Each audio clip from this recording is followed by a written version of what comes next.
Olá pessoal, sejam bem-vindos. Essa é a aula número 6 e nessa aula nós vamos falar sobre resistência elétrica e resistores. Bom, a primeira coisa seria a definição de resistência elétrica, né? O que seria resistência elétrica? Ela seria a oposição à passagem de corrente elétrica, mesmo quando existe uma tensão aplicada, tá? Então, todos os materiais, né, eles apresentam uma resistência elétrica. Se você aplicar uma carga elétrica no começo de um material, depois lá no final não vai sair exatamente aquela mesma carga, né? Por quê? Porque vai ter alguma oposição ali à passagem da corrente naquele material, tá bom? Isso que é resistência elétrica. A unidade de medida é o ohm, tá? Em homenagem ao físico, né, que foi muito importante nessa parte de resistência elétrica, né? E o símbolo ali é aquela letra grega ômega. Existe uma fórmula, né, que a gente usa para calcular a resistência elétrica em um fio, né, em um condutor, tá? O pessoal costuma conhecer ela também como a segunda lei de Ohm, né?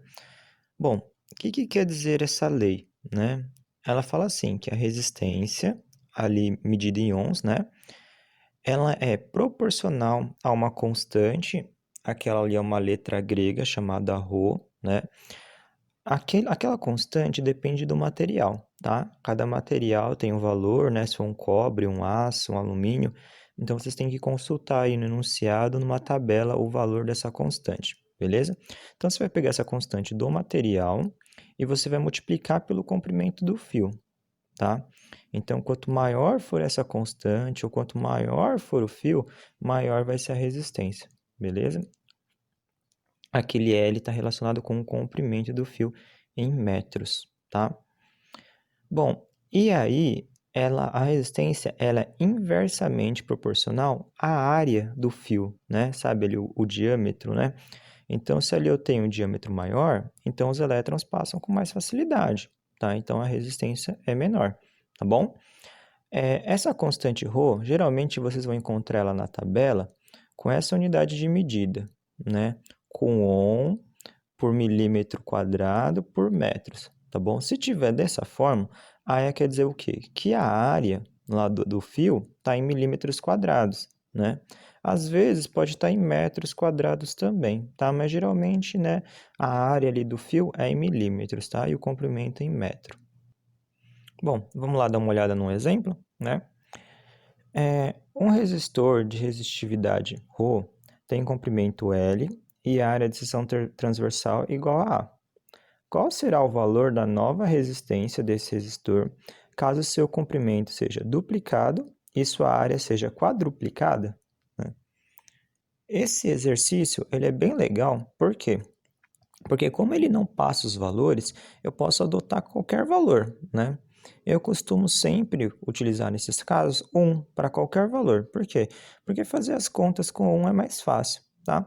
Então ali, como ele não falou nada, eu usei aqui um exemplo que eu coloquei 1 em tudo, tá? 1 em resistividade, 1 em comprimento e 1 em área. Então, você fazendo ali a conta, né? 1 vezes 1 dá 1 e 1 dividido por 1 dá 1, tá? Então, no primeiro caso ali do resistor, né? Ele teria uma resistência ali de 1, tá? 1 ohm, beleza? Bom, agora vamos lá dar uma olhada no segundo caso. No segundo caso, ele fala que ele mudou o quê? Ele mudou seu comprimento, que agora é 2 vezes, né? Tá duplicado. Então, onde tinha um L ali na fórmula, eu coloquei 2, tá? E a área, né, desse fio foi quadruplicada. Então, mesma coisa, tá? Onde tinha um A ali, eu coloquei 4, tá bom? Então, 1 vezes 2 dá 2, ali embaixo tem o 4, 2 dividido por 4 dá meio, beleza? Então, qual será o valor da nova resistência, né, desse resistor?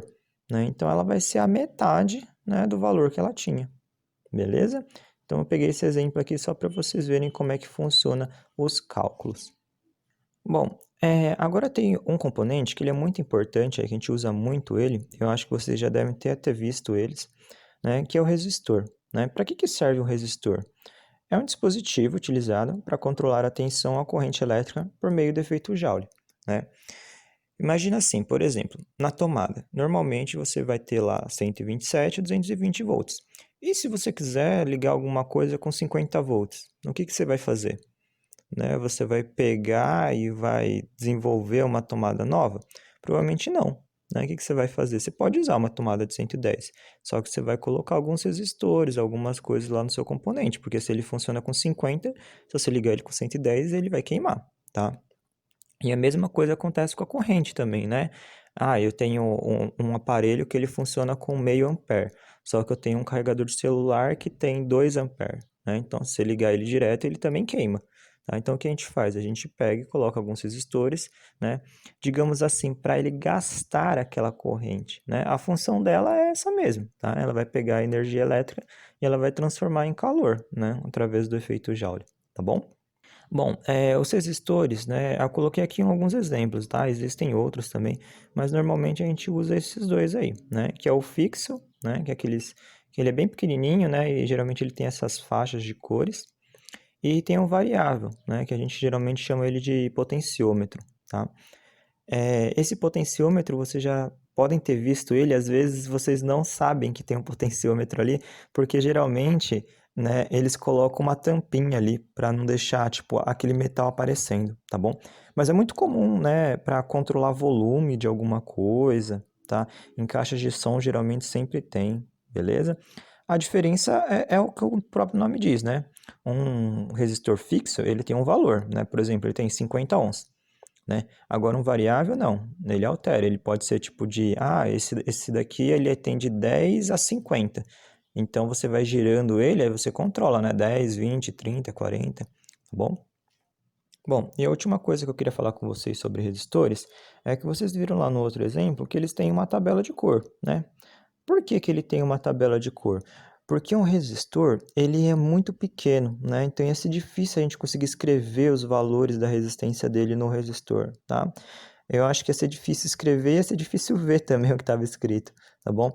Então a gente costuma usar essa tabela de cor que ajuda na visualização, né? Para a gente saber de quanto, né? Qual é a resistência de cada resistor, tá bom? Bom, vamos entender como é que funciona essa tabela de cor.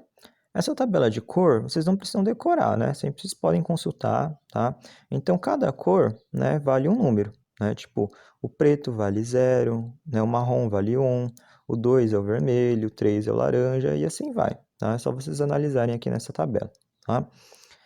E aí, normalmente, ele tem 4 faixas de cores, tá? Às vezes tem 5 também, mas o comum, o mais utilizado, é o de 4 faixas, tá? Mas eu vou explicar para vocês como é que a gente faz para fazer essa leitura aí, tá bom? Vamos lá analisar o primeiro aqui de cima. Bom, o primeiro, ele começa com o número 5, né? Que é a faixa ali verde. Então, só você procurar, tá verde, procura na tabela 5, beleza, escreve lá o 5. O segundo, ele é um azul, né? E aí você vai, é 6, né? O azul ali, né? Então você coloca, já colocou o 5, coloca o 6. Tá. Essas duas primeiras faixas é só olhar lá e colocar o número, tá? Direto. O número que, a cor que representa o número, você vai lá e escreve. A terceira faixa, nesses resistores que tem 4 faixas, já é diferente, tá? O que que eu falo? Tem o pessoal que fala que a terceira faixa é o multiplicador, tudo. Eu falo que é o número de zeros, tá bom? Então, assim, ó, a terceira faixa aqui no nosso exemplo é laranja. E o laranja, ele vale o número 3. Então, o que que eu vou fazer? Vou colocar 3 zeros, tá? Então, eu só faço isso. Eu vejo o número que vai ser ali e coloco o número de zeros ali. Então, a gente já tinha o 5, o 6 e esse colocou mais 3 zeros, tá bom? Então, esse é o valor do resistor mesmo, tá? 5, 6 e 3 zeros, né? Então, 56.000 ohms, né? Ou pode ser também, você pode falar 56k ohms, né? Quiloohms, tá bom? Lembrando que o quilo, né, significa isso, né? Que tem mais 3 zeros ali, tá? Um detalhe também aqui, aí você vai perguntar assim, e essa última faixa? Essa última faixa, ela não está relacionada com o valor do resistor, né? Em sim com a tolerância dele. Porque esses resistores, né, eles não são precisos assim, né? Então, eles têm uma aproximação, tá? Então, esse resistor, ele não tem exatamente 56.000 ohms, né? Aquela última faixa é só você olhar, né, ali no último campo, ali, que é o campo de tolerância, tá? Esse daqui é um pouquinho diferente, tá? Você não vai encontrar todas as cores no campo de tolerância, beleza? Bom, o que tem lá no campo de tolerância, né? Você vai encontrar normalmente ali o marrom e o vermelho, né? Que é 1% ou 2% de tolerância, ou o dourado e o prata, né? Que é 5% dourado e 10% prata, tá? No nosso caso ali é o dourado, né? Então a tolerância desse resistor é 5%, beleza? Bom, vamos olhar aqui um exemplo agora de um resistor com 4 faixas. Mesmo esquema, tá, galera? Amarelo é 4, então coloco 4. Depois vem o roxo, que é o 7, ponho 7. Aí a terceira faixa, quando ele tiver 5 faixas, a terceira faixa também você vai colocar um número normal, tá? Então ali na terceira faixa tá o preto é 0. Então coloco o 0 lá, tá? Então 4, 7 e 0. E aí a quarta faixa que vai ser o número de zeros, tá bom? Você procura lá a quarta faixa, ele é vermelho é 2, então põe 2 zeros, né? Lembrando que já tinha um zero do preto, né? Então ficou 3 zeros por causa disso. E ali a tolerância dele é marrom, né? Marrom então é 1%, tá bom? Então ficou 47.000 ohms ou 47 quilo-ohms ali, né? K1, tá bom? E a tolerância mais ou menos 1%. Bom, galera, essa foi a aula sobre resistência e resistor. Espero que vocês tenham entendido. Qualquer dúvida é só vocês mandarem uma mensagem ou participarem das aulas síncronas. Bons estudos e até a próxima!